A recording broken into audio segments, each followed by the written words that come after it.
And good evening, everybody. Welcome to National Disease. I'm Tim Hansen. Hope you've had a wonderful day today. It's 10 o'clock in the Rocky Mountains and warmed up a little bit today, which was really nice here in Colorado. I got up into the high 50s, almost felt like spring. I had the urge to go outside and plant. However, there's still snow in my tea garden, so that didn't work out for me.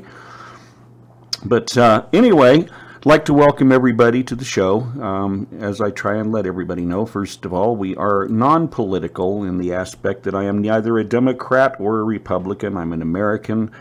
I share a planet with 7.5 other billion people and with millions of other species. Our call-in number, you can reach us anytime here in a little while. Actually, you can call in anytime you want to and talk. The number right here at the bottom of the screen, 1-866-263-0138. That'll reach me right here at the studio, and you can talk to me about our subjects, whatever they might be. And tonight, we're going to be talking about technology and children and finding the balance between the two. So it should be an interesting conversation. I've done a little bit of research tonight on the subject, but I also have a lot of experience on the subject because I was a parent and I raised 2 children and I have 3 grandchildren, and I'm watching grandchildren get into the technology age, and I made a vow when I raised my 2 children to keep them away from technology, even though it wasn't all that prevalent back in the 80s and the 90s. But you go back into the 1960s, I know my parents were quite addicted to television. It had come out in their generation of the 1950s, and so they were pretty well addicted to the TV. And I got my first computer in 1989, and once the internet really got rolling in the late 90s, I got kind of addicted to that also. So we get addicted to technology. It's easy to do. There are a lot of, you get addicted to, I don't know if it's the technology, but you get addicted to information, that all this information is there in front of you constantly, and it's easy to look up things. It used to require a trip to the library and pulling out library cards and researching and finding books and opening up and reading them, and now everything is accessible, right there in front of you, 24 hours a day, 7 days a week. And with the mobile phone and the computing capabilities of them, now we have that information readily available to us no matter where we go. And our children are getting that information also.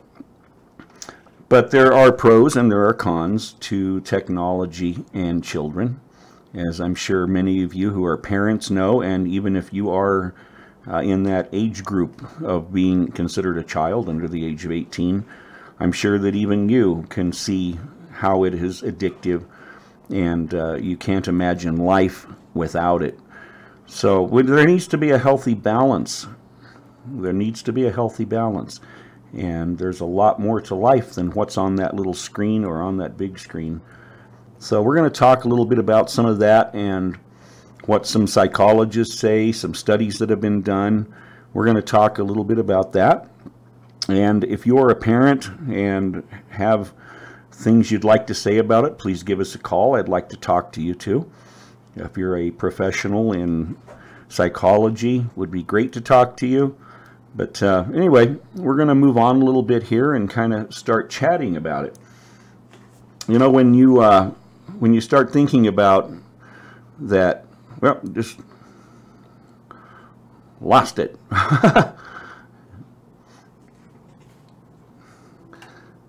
Here we go. My grandsons are two of my grandsons are very much involved in their technology. I have one who plays video games constantly. He has gotten out and about and started doing some other things too. But the one thing that I will say that they have geared him towards other things as well, as far as my daughter and her husband go, that he is getting involved in. He's 12 years old. And so they do a lot of outdoor activities and a lot of hikes and camping and off-roading and things like that. But I will say that there's probably an addiction to video games. And so they're always, just like these 4 kids here showing, they are constantly with their face in a screen watching something or playing a video game or downloading something. And I kind of argue sometimes. I say argue. Sometimes I question my daughter in allowing this to happen. However, like I said, she does make sure that they get other things besides that. So what is the healthy balance for all of this? And that's kind of what we're going to explore here. So one of the first articles that I found is the top 10, the statistics about working parents in the United States. So I'm going to read this to you. And it says, here are the 10 stats about working parents in the United States. 75% of employees of both genders report not having enough time for their children. And it has gotten to a point now in our society where both parents have to work. And I was just looking at some statistics from Europe, and it's about the same thing there. Both parents are having to work. That's a given. And among volunteers with children under the age of 18 years of age, 44.5% of mothers and 38.3% of fathers volunteered mainly for an educational or youth service organization such as a school or a scouting group. And mothers are now the primary or the sole source of income for 40% of American households with children under the age of 18. So about 4 in 10 working mothers, 42%, say at some point in their working life they've had to reduce their hours in order to care for a child or another family member. 28% of working fathers said they had to reduce their hours in order to care for a child or another family member. So it's the balance there is you either have to give up some work to be able to take care of the children, or you're not getting the children taken care of and you're trying to earn an income. So you can't blame anybody. This is the way society has developed over the last 20 to, well, actually probably the last 30 years. The cost of living gets so high that you have no choices but to have a two-income family. Working parents, oh, let's see, I think we missed one here. They'd like to work full-time again after children are school age. Nearly 3/4 of career-oriented moms ranked it as desirable. Working parents want a condensed day, and when asked to define what makes a good mother, 63% said being there while the kids leave for school and come home at the end of the day. And now my daughter happens to be in a single income family. Her husband, works his butt off, but she's made it a point that she needs to be there for both children in the morning and in the evening, and she's there for their household things during the daytime and spends a lot of extra time with them, and they're able to do that. But they are the exception to the majority of households. The majority don't have that option of one parent staying home. And when I was growing up, and many of my friends, most of my friends, most of the people I went to school with, and of course this was back in the 1960s and 70s, but the mothers, I would say probably 95% of the mothers stayed home. Everybody's mom was home, and the dad went to work, but times were different. A single family, or a single employed person within a family, could buy a house and achieve the American dream with that one income, and the mothers were at home. And because mothers were at home in our neighborhood, kids, we wandered, we ran around, and everybody was welcomed at everybody's home. So not only did you have one mom, but you had 20 moms in the neighborhood that were all looking out for the children. And that's something that we don't have today. Because of the dangers that are presented to our children in this day and age, it's scary to let our children go out and wander around for the fear that someone is going to take them. I was thinking about that today because one of my grandsons, he comes over here after school every day. And I was cleaning the garage and trying to organize the winter accumulation. And he was out riding his scooter up and down the sidewalk. And I was thinking about that because every time that he was not within my sight, I would zip out into the driveway and look up and down the street to see how far he was. And of course, he was never very far away. But I thought about that when I was his age, and he is 5, When I was 5, you went out the front door and your parents didn't worry about you. You went out and rode your bicycle, or you played with your wagon and played with your friends, and nobody was concerned because everybody was looking out for you. And that's not the case today. And like I said, it's just the way society has turned out over the course of the last 30 years or so. Millennials believe that both parents should make a significant contribution to the household income, that mothers and fathers should share equally in daily household activities, and that a mom who works outside of the home sets a positive example for the children. And I don't think this is just because you are a millennial. This is the way it has to be, as I just said. 2 incomes are required to just earn a living. That doesn't necessarily mean that 2 incomes are going to let you buy a home. Doesn't mean that it just to earn a living. Okay, it's just the way things are. A flexible job is really important to parents of young children. In fact, 82% say that having school-age kids affects the interest in finding a flexible job. And finding a flexible job can be very difficult. You go back. There are very few companies that are flexible. You are going to come here at this time and you get to leave at this time. So it's very difficult to find a company. But I think you're going to start seeing more and more employers, considering the social changes, are going to be more flexible. They're going to have to be more flexible. Daycare. No, I don't know how anybody can afford daycare. You're looking at, in cases of just my own research and seeing what it costs, upwards of $80 a day for daycare. So in most incomes, that is over half of what you make in a day. Is it really worth it? And yes, it's important to find a flexible job, but you've got to find employers, and you've got to find those positions that can alternate or can overlap to where somebody is there when the kids get home and they're not being babysat entirely by the notepad, the cell phone, or the television.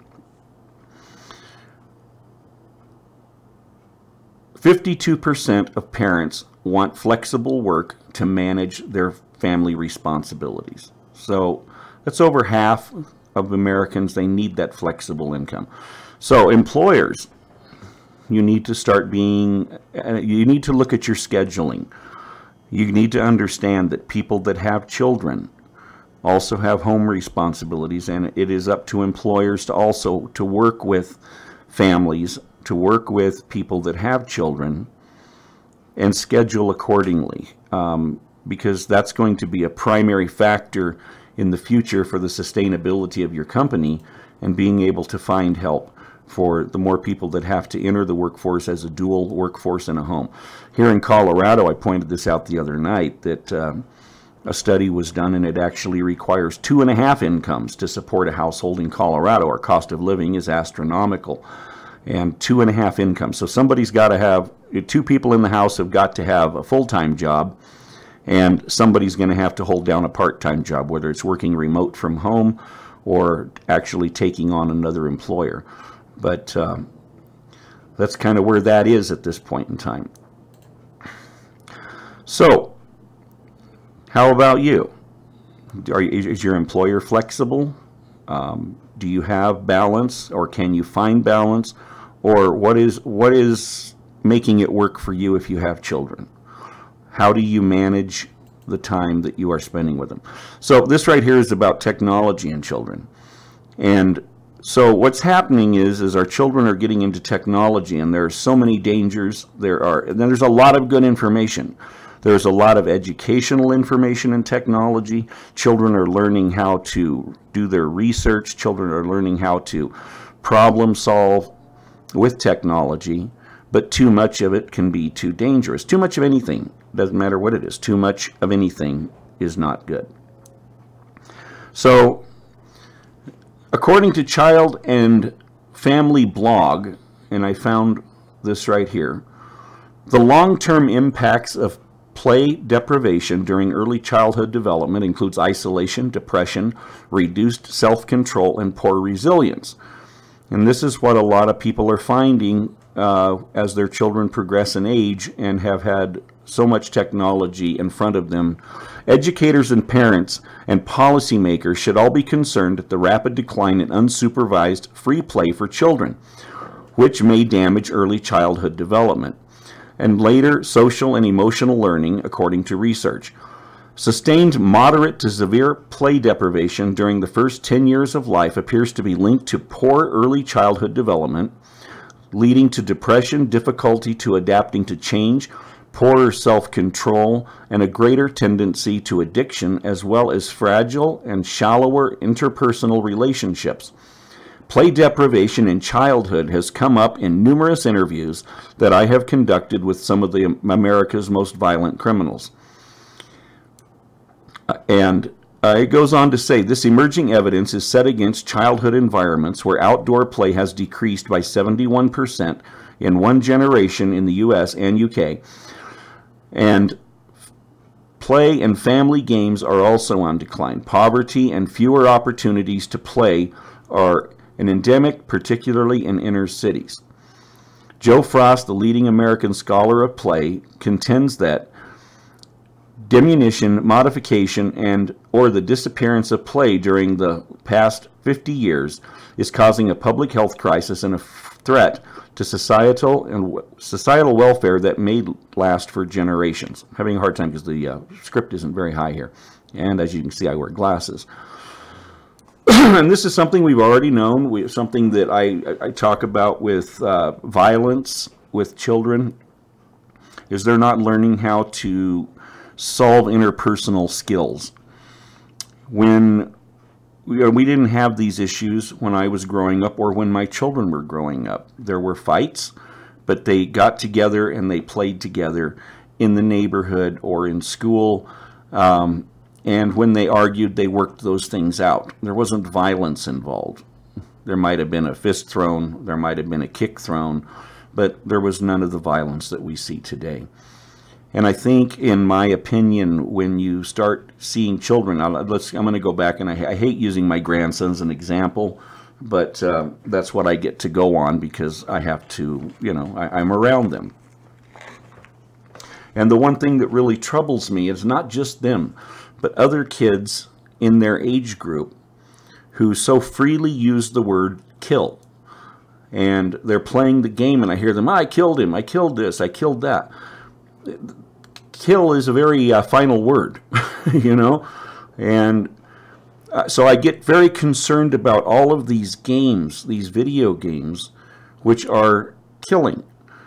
And to me, it desensitizes children away from life.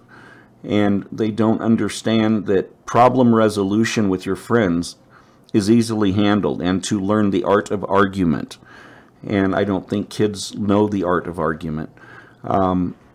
And so when they say that this emerging evidence is set against childhood environments where outdoor play has decreased by 71%, our kids aren't getting outside. Yes, okay, now we get back to the other dilemma. We have this problem with the potential of child predators. Of course, that goes back to my beliefs that, there's no second chance. You are put away, and we do not need you in society. Goodbye. That's about the way it is. Now, Utah recently passed a bill in their legislature, and so it's not a crime in Utah for parents to let their children play outside unsupervised in a park or walk home from school. And the governor signed this back in 2018, in March. The law, which reflects a movement known as free-range parenting, went into effect a year ago in May, and it's the first of the kind in its nation. But its backers say lawmakers in several other states are also considering introducing similar bills. And I quote from Donna Lee de Cruz, "And the fact that we need legislation for what was once considered common sense parenting a generation ago and is considered normal in every other country in the world is what surprises me." This right here was quoted by Danielle Matif. from Silver Springs, Maryland. And she made national headlines 4 years ago after she and her husband were charged with child neglect for letting their 2 children, ages 6 and 10, walk home from a park by themselves. And she quotes, "I'm glad Utah has put these protections in place after what I discovered when I tried to parent the way that I was parented." And that's the way I was parented. In fact, I can recall that pretty much in this, let's just say summer, for instance. In the summer, you went outside in the morning, and if you didn't show up for lunch, that meant somebody else fed you, and you'd better be home by the time dinner came. And then you went back outside and played again until the street lights came on. And I now take care of my elderly parents in my home. And I'm starting to reveal to them all of the things that I pulled and the stunts that I pulled while away from home at that age. But it was nothing serious. I wasn't in any trouble. It was just shenanigans that children do. But I think that that's something that we have lost in our society. And there are ways that I believe that we could solve these things in our own neighborhoods. I moved into my neighborhood about 17 years ago, and the neighborhood was full of children, and they were riding their bikes up and down the street. Now, like I said, this is only about 17, 18 years ago. Children riding their bikes up and down the street, wagons, kids were all over the place. And the one thing that I noticed here was pretty much the way that it was where I was raised at, is the neighborhood watched out for the kids, and the kids knew where they could go, where they were going to be safe. And that was a neighborhood thing. We all kind of kept an eye on them, and people drove up and down the street at 20, 25 miles an hour, and were always on the lookout for kids. Whereas today, 18 years later, as I just had a conversation with an Arvada police officer, they're driving up and down the street at 40, 45 miles per hour and not even paying attention to the fact that there still are some small children in the neighborhood. The ones that I knew, they've all grown up and moved away, of course, but there are still some smaller children in the neighborhood. And so it's becoming an issue where we're not, as a neighborhood, and these are people that live up the street that have moved in within the last few years, that just seem to totally disregard the fact that there still are children in the neighborhood. They're still playing, and children are so unpredictable. Parents, you know what I'm talking about. They can get away from you. You can be standing right beside them, looking at them square in the eye, and somehow they get away from you, and that's just children. But we need to get these things back into effect. And so if you belong to like a neighborhood, it's a neighborhood program or app that keeps you in contact with your neighbors, to start bringing up this discussion, because kids need to still be outside. Kids need to go to the park, and the kids need to go out and play. We need to do something for our children. So, mounting, I'm going to go back to this now, findings on play and early child development. Mounting evidence regarding the impact of play deprivation on early childhood development and social and emotional learning comes from 3 sources: behavioral studies of mammals, neuroimaging and chemical analysis of animal brains during and after play, and exploring the childhood play histories of thousands of human adults. The evidence remains incomplete because it would be unethical to deprive human infants or young children of play intentionally, but findings are sufficiently compelling to demand that we rethink early child development policy and practice around play in homes and in early years, institutions and schools, and that we reconsider how adults lead their lives. So we have a grandson who comes over just about every day from school. And what we have done here is to give him creative things to do, and he has a tablet. He has an iPad. I'm not even sure the battery's up on it, because he doesn't play with this very often. He is more interested in building things because we've led him to that, and to figuring out problem solving on his own.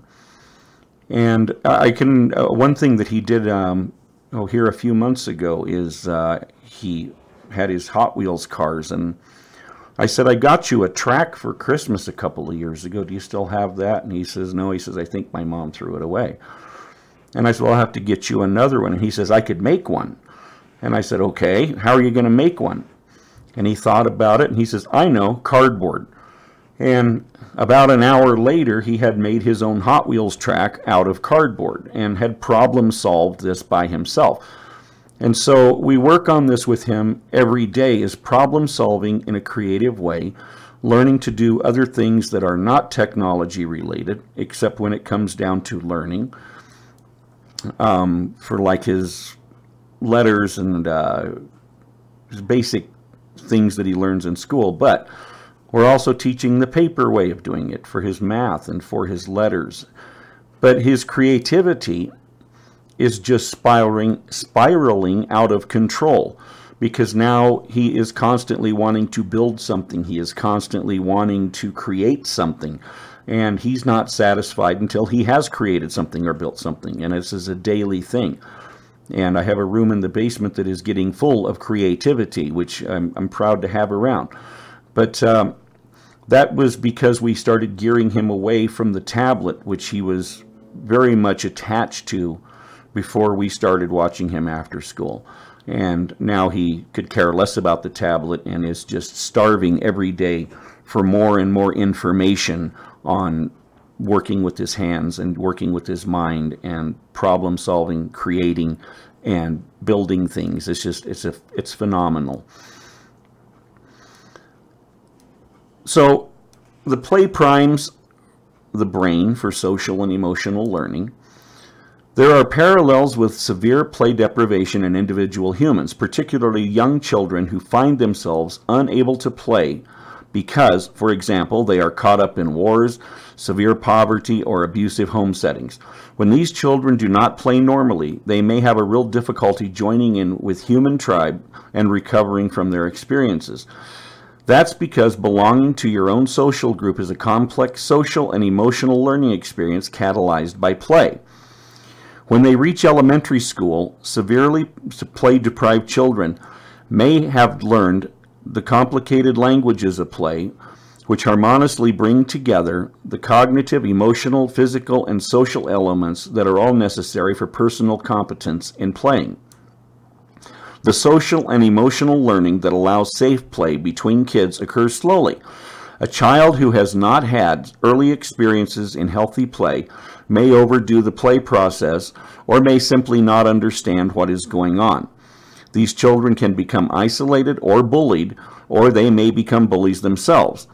The lingering effects of childhood play deflects echo in the later adult attitudes about becoming a viable part of a community. And this is where play comes in. You become part of a team. Teamwork.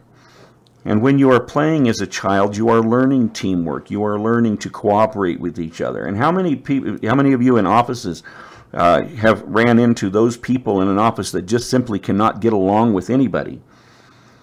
They cannot cooperate. They cannot work as a team. It is all about them and their progress. Well, this is what happens when you deprive children of play, is they grow up to be adults who don't play well with others either. And I've had many of those in my life. You didn't get to play when you were a child, you didn't interact with other children very well, and as an adult, you still can't play very well. Behavioral evidence around play-deprived children is reinforced by studies of rats. These experiments show that anatomical beliefs of healthy play, which activates a wide array of genes in the prefrontal cortex. This is the executive area of the brain governing decision-making for rats as well as other social mammals, including humans. So the lack of play, as this is trying to explain, the lack of play affects the prefrontal cortex. This is the primary portion of the brain which covers decision-making and also for social interactions in all mammals, including humans. So we need this for children. They need this playtime and they need the interaction with other kids. Jeffrey Bergdorf, let me try and pronounce this one. Jeffrey Bergdorf A Northwestern University Northwestern University created an experiment in which rats aged between 4 and 15 weeks engaged in rough and tumble play. After they had experienced intense play, he found that between 300 and 1,200 genes had been activated in the prefrontal cortex. The late Jake Pansky, a play neuroscientist and co-author with Lucy Bevan of The Archaeology of the Mind, suggested that as many 3,000 genes in the cortex may be activated by play. In short, play seems to be vital in crafting the brain. So it's very important for brain development for this play. And we're talking the interaction play, not playing a video game. We're talking about interaction with other human being play, other children play, with their parents play. Rats do not function well if they don't play. They can't distinguish friend from foe. They don't mate well, and they are less resilient than normal rats that response to stress in their response to stress. So let's just replace this word. Children do not function well if they don't play. They can't distinguish friend from enemy. They don't mate well, and they are less resilient than normal children in their responses to stress. Now, according to this article, this work needs finer analysis. We do not yet fully understand the process by which the chemicals such as dopamine and here I have a good one on this, can't even see it. Endocannabinoids, opiates, and IGF-1 are released into the brain. We need to know more about how the neurotransmitters and neurohormones operate in response to play experiences and how they can influence brain development and functioning a lifetime plasticity. So here are some suggestions that I'm going to throw out. I'm not going to keep going on this one right here, but I do want to get to this one right here. The risks of helicopter parenting for social and emotional learning. For parents in general, I'm going to skip that for a second. Let's talk about helicopter parenting for social and emotional learning. If you are consistently involved, let's say that your child is at the playground and they get into an argument. There is not a fist being thrown, there's nothing being thrown, but you have a child and another child, two children who are just arguing over a plaything or who gets to be first, whatever. And you jump in to solve that for them. That's bad. That is part of helicopter parenting. You cannot keep your child from engaging in the social interactions that they are going to have. And argument is going to be something they are going to experience and have for the rest of their life. There is always going to be argument. The art of arguing is something that they're going to have to learn to deal with when they have a spouse. And so many people do not know what that art of argument is, and that is to speak and listen. And so they don't get this. And somebody jumps in for them and gives them reinforcements that they're right when the other one's wrong, when this is something that they need to resolve themselves. And I can tell you from experience, little boys, little girls, they are going to fight for a dominant place, as all mammals do. There has to be a domineering mammal in every group that is the ringleader. And children will go through this to determine who is going to be the ringleader, who is going to be the boss. That's normal. You can't go in and fight that battle for them. And it's important that you sit there and watch the development as they get there. Maybe your child will not be the leader. Maybe your child will. But if they don't get to be the boss or the ringleader of the 2 or 3 or 4 kids, then so be it. Not everybody will fit into that place. If you take a pride of cats, a pride of lions, only one is going to be the leader of the pride. The other males will have to just follow suit and acknowledge his leadership. So we can't step in and change that. And I don't know about girls, but I'm sure you're exactly the same way. Somebody's got to be the leader, and not everybody can be. So helicopter parenting is consistently watching over everything. You're fighting their battles for them. You cannot fight a child's battle every time. Children are going to get in trouble in school. That's a given. Every child has. You cannot go in and fight that battle for them. You can't go in and blame the school and blame the teacher because you're wanting to protect your child. Your child needs to grow and develop socially. And in order to do this, he or she needs to be faced with the everyday ups and downs of being a human being on this planet. And so for parents in general, an issue that is more relevant than severe play deprivation is the need for children to be able to respond to play with their own instinctive capability. Parents or caretakers should allow that natural, gleeful pleasure in play to emerge in its own way. However, helicopter parents sometimes orchestrate how they think infants should play rather than leave them free to respond. When children are highly sensitized to what adults want to see or their parents have a fixed plan for what their children should become, they may learn to suppress their instinct play experience to fit the adult who is trying to mold them. So authentic play is set aside to gain their parents' approval, as I was just saying. Among early interviews was Charles Whitman, whose childhood play history featured consistent play deprivation due to an overbearing and disturbed father. In August of 1966 in Austin, Texas, Whitman killed his mother and his wife. Then, by sniper fire from the University of Texas clock tower, he killed more than a dozen people and wounded more than 30. His preschool teachers, recalling Whitman's childhood, said that, rather than spontaneously engage in activities of his choice, he would look carefully to see what pleased his teacher. He mimicked what he thought would be appropriate, rather than picking behavior that was true to himself. He became a gifted mimic, hiding his inner feelings from others. Such compensatory behavior occurs among many play-deprived children. They can become skilled in pleasing adults and conforming behavior. In doing so, they are not expressing their own motivations. That motivation is found in childhood through play. If children don't play, they do not find the authentic exuberance that is so obvious in the playground when they play freely from within themselves. So what they're saying in this is, don't try to mold your child to be to play the way that you want them to play. Allow them to find their own pleasures in play. Allow them to find their own methods of play, as long as it's not harmful to them.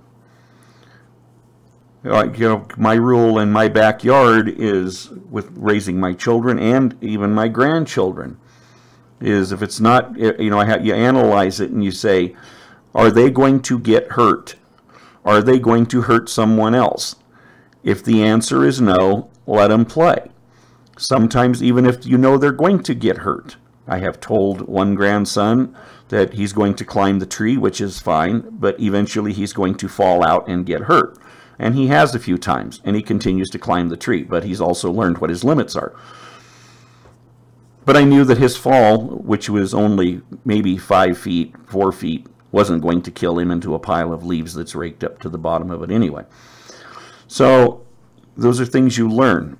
And so you can't sit there and just completely hover over the top of them to keep them from being hurt or to keep them from being overpowered by another child. Now, bullying, you have to stop that. But if it's just the overpower or the find out who's going to be the leader of the pack, you have to let that occur naturally. In contrast, severely play-deprived children will tend to engage in automatic and repetitive activities, failing to engage socially. In later childhood, the play-deprived child may have more explosive reactions to circumstances rather than a sense of belonging. As adults, they are often unoptimistic and subjective to smoldering depression due to a lack of joy in their lives. They tend to be more ideologically fixed and with certain or little ambiguity in their social worlds. That's because play fosters the social and emotional learning and acceptance that ambiguity is a part of a complex and human interaction. So, reviewing incarcerated young male murderers, this is what this doctor says. In reviewing incarcerated young male murderers, I noted that none of them remembered normal playground rough and tumble play. Bullying and inappropriately acted out aggression were their play patterns. So if your child is being a bully and inappropriately acting out in aggression in play, then you have an issue. The late Brian Sutton Smith, a pioneering play researcher, contended that among adults who continuously disrupted a group process in, say, a church, a civic organization, one could normally find out that play deflects and occurred in their childhoods, which appeared to keep them from belonging.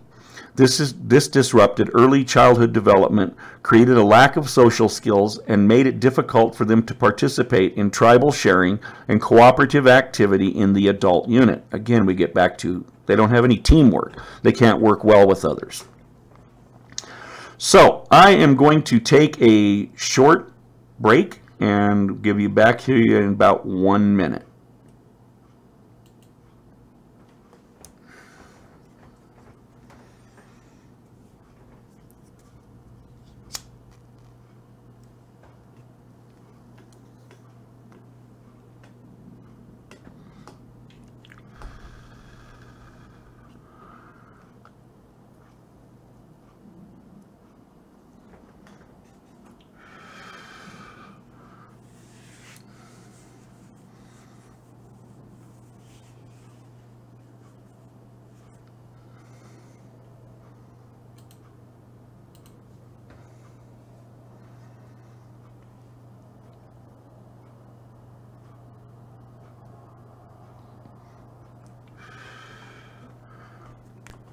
Kevin?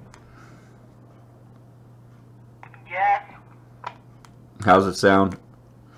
You're doing good. I'm just trying to get you viewers. You got no viewers, but just keep on going. I have no viewers? Not on Twitch, but YouTube and Facebook very low. I mean, they come on and they go off. They come on, but I keep on telling people to go to eBay, YouTube, because it's working fine there. But I got 2 people to go to YouTube already. So. Okay, I'm just taking a quick break here. You're fine. This is when you should be doing commercials. It would be awesome. But, don't worry. I told you it's going to be like this. We will be talking to ourselves for a while.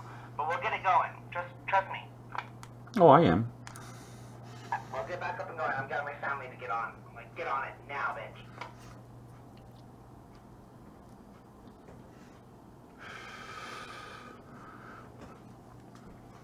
Yeah, I'm going to shut it down at 11 o'clock. Tim, you forgot to turn the sound off. I can hear everything.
And we are back again.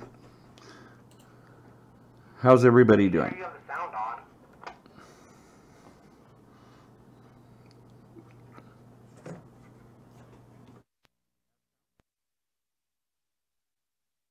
If you see your sound, then it's on. Tim, remember? Look, see. Oh, it's on. Okay, we're back again. Thanks for the little break there. I'm Tim Hansen. You're watching National Disease, and we were just talking about play deprivation, which can damage early childhood development. And so here's some suggestions First of all, take your children to a playground. Try and get at least a couple of hours every week to take your child someplace. Leave the technology at home. That includes, I mean, you grab your cell phone in case you need it for an emergency, but don't take calls. Take your children to a playground, and I'm sure you have one in your neighborhood somewhere where there are other children. Encourage your friends that have children to even meet you there, or other neighbors. Get with other neighbors that have children and encourage a play date that they can get together. Go to the park, take your children outside, well, away from technology. They don't allow them to take their tablets with them.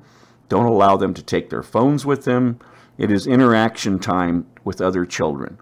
And just keep an eye out for child people, for strangers around the area. But watch your children develop and grow from this, because this is where they're going to develop their social skills that will get them through life. And it's very important. Children need to have friends, not just friends that they talk to on social media. That isn't the type of friend. You need people that you actually have human interaction with, human contact with. Children need it the same as you do. And we know of how many people that, you know, or you just think of yourself, when you don't have human interaction, when you don't have someone to talk to, when you don't have someone to sit across and have coffee with, that it feels kind of lonely. Well, children are going to get that too. So they need to be able to interact with other kids. So when you set up a play date like this and you have a playground, get your children out there into the playground, interacting with other kids. Watch them learn to play. Your child may be the leader, he may not be the group leader of that day. But watch them interact and play. Another suggestion is, for less than $100, you can go buy a tent. Let's just get sleeping bags in there. So let's say a couple $100. Take your family to a campground, away from technology. Maybe a place where your phone won't work either. And take them out for a couple of days. Take a summer day out and go camping. It is phenomenal. You would not believe how much children will be amazed by the nature itself of being outdoors and learning to live primitively, if you want to call it that, and how exciting they are to be able to get outside and enjoy nature. And there's so much to see. Now, I'm fortunate enough to live in Colorado, but I don't know of any state that doesn't have outdoor activities other than maybe Washington, D.C. But every state has got places that you can go. They all have places that you can take your families to and go camping. And it teaches children that they can live without certain things. It teaches them how to be one with nature and to watch nature in its purest form. And if you're kind of afraid of being out in the wilderness, there are plenty of established campgrounds where this can happen also. Plus, you'll find other children there generally too that they will make friends with and interact with. It's a great way to enjoy family time together. So try and get a couple of days off. Try and do this. So probably for $200, usually less than the price of a nice hotel, you can get all of your camping gear and have it. And do that a few times a year. That's something your children will enjoy, and you'll enjoy it also. Just taking a family picnic. You get home for dinner and you've been at work all day. Grab some sandwiches, some fruit, and head to a city park. Sit down and just have a picnic away from technology. Get your children away from it for a little while. Get you away from it for a little while and enjoy each other and enjoy the family unit and just enjoy watching your children grow and learn from being outside. We cannot keep our children locked up. It's not right. And, you know, we release child predators after a few years and say they're rehabilitated and lock up our kids. And it should be the other way around. We need to release our kids and lock up the child predators. When we were talking about Utah a little while ago, it was State Senator Lincoln Fillmore who introduced the Utah bill in January of 2015. He said that he was motivated by situations like Mrs. Miteev's. The bill specifies what constitutes child neglect in the state and what does not. Under the law, neglect does not include permitting a child whose basic needs are met and who is of sufficient age and maturity to avoid harm or unreasonable risk of harm to engage in independent activities, such as going to and from school by walking, running, or bicycling, or going to nearby stores or recreational facilities and playing outside. The statutory definition of neglect in Utah was broad enough that anyone could say a child playing alone in a park was being neglected, said Senator Fillmore, a Republican. Neglect should not mean letting your kids play by themselves in the park or walk home from school alone. State Representative Brad Daw, the bill's House sponsor, said he views the law as an anti-nuisance measure. So, how can you solve this in your neighborhood? And let's start with neighborhood, where you live at. Do you have other children in the neighborhood? So, if you do, I would suggest doing what we have done in this neighborhood up until the last few years when most of the kids grew up and moved away. But when kids were outside playing, there were those of us who live in the neighborhood who would stay outside and watch those children play. I would find outdoor activities to do, and my kids were already grown and gone. I did become a foster parent, but I would, even before I had anybody in the foster system, what I would do is I would see that there were 5 or 6 kids out riding their bikes up and down the street and all playing, and I would find outdoor activities that I needed to do, such as wash the car or take care of the lawn or something of this nature. And what I would do is I would just sit there and watch these kids play. And when one child, and he came over and he mowed my lawn once in a while, he shoveled my walk once in a while, but it built this trust up to when there was a situation at his home about 5 houses up from mine.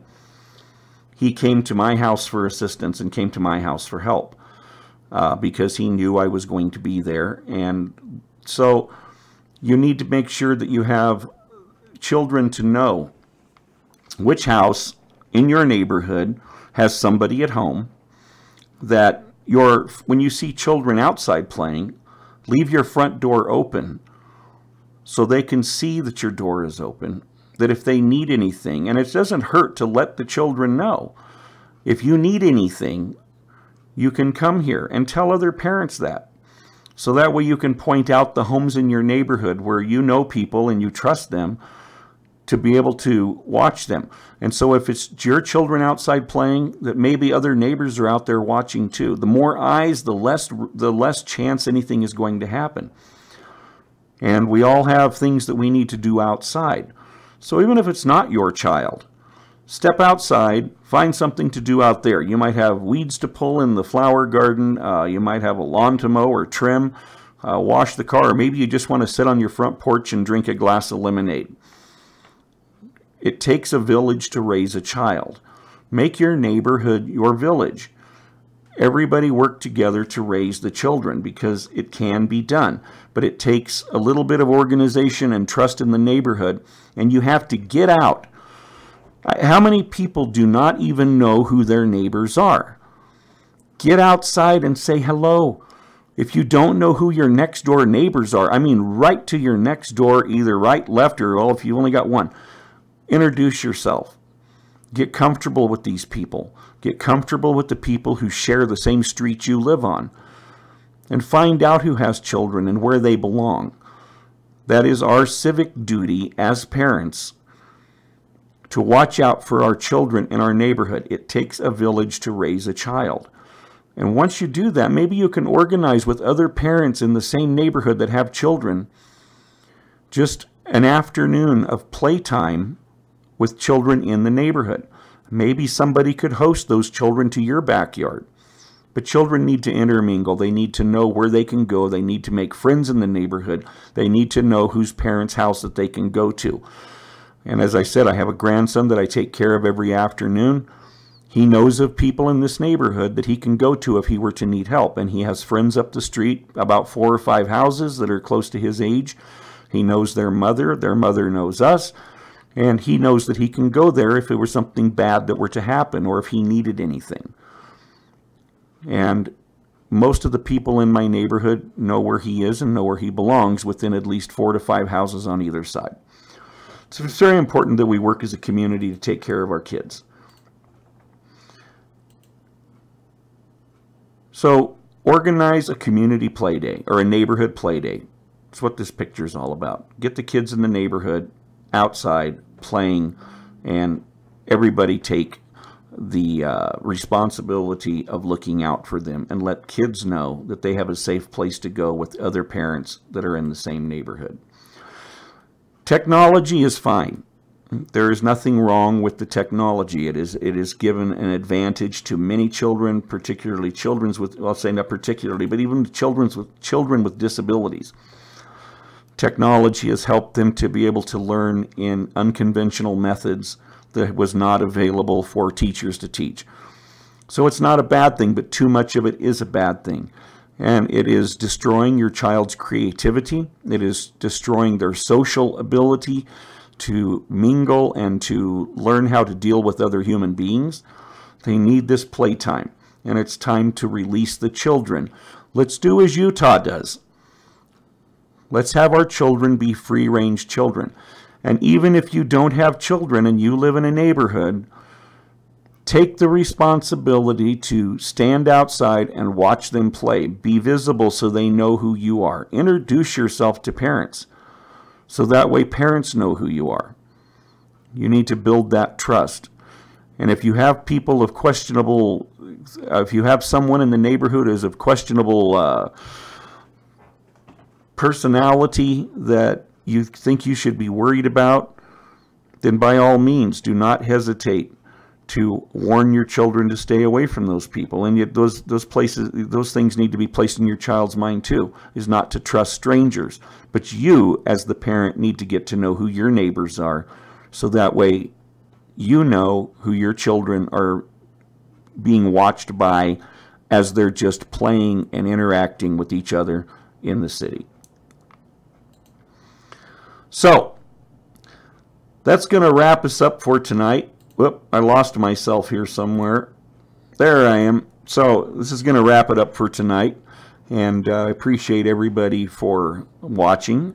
And we look forward to seeing you again tomorrow night. And I want to thank everybody that has watched tonight. Please continue to, or please hit subscribe. If you want to subscribe, hit like. We need all those we can get. We're trying to develop new show content for you, and that will be happening, and some more videos and things of this nature. So, trying to increase our viewership. So please hit subscribe. We would really appreciate that. So I'm Tim Hansen. This is National Disease. We look forward to seeing you out. Wait a minute. Tomorrow is Friday, and we will not be on Friday, Saturdays, or Sundays. So we'll be back on Monday night, and we look forward to seeing you then. Have a good night.